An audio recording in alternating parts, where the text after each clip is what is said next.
नमस्कार दोस्तों, साहित्यिक कहानियों के इस चैनल कहानियां जिंदगी की पर आइए आज सुनते हैं मुंशी प्रेमचंद जी की लिखी लघु कथा देवी।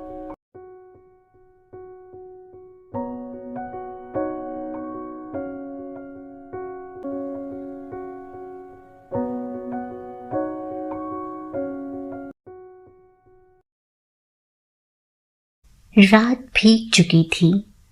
मैं बरामदे में खड़ा था। सामने अमीनुद्दौला पार्क नींद में डूबा खड़ा था।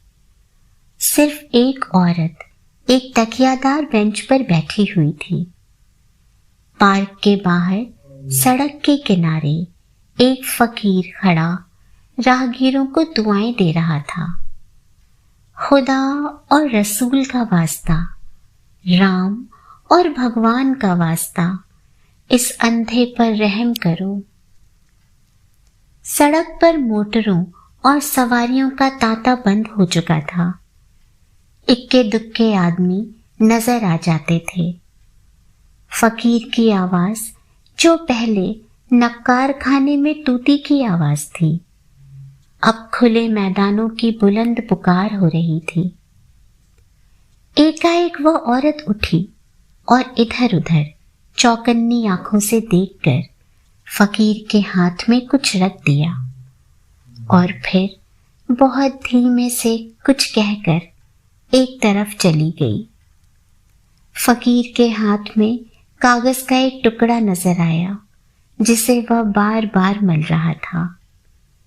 क्या उस औरत ने यह कागज दिया है? यह क्या रहस्य है?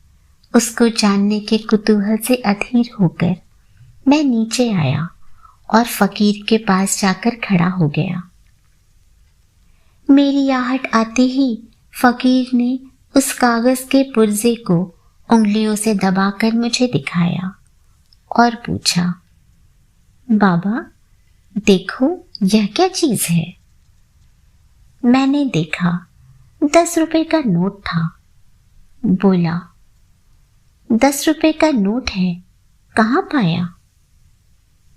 मैंने और कुछ ना कहा। उस औरत की तरफ दौड़ा जो अब अंधेरे में बस एक सपना बनकर रह गई थी।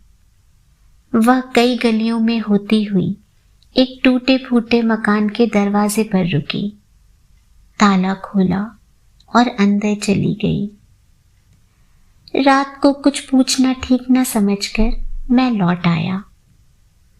रात भर जी उसी तरफ लगा रहा। एकदम तड़के फिर मैं उस गली में जा पहुंचा।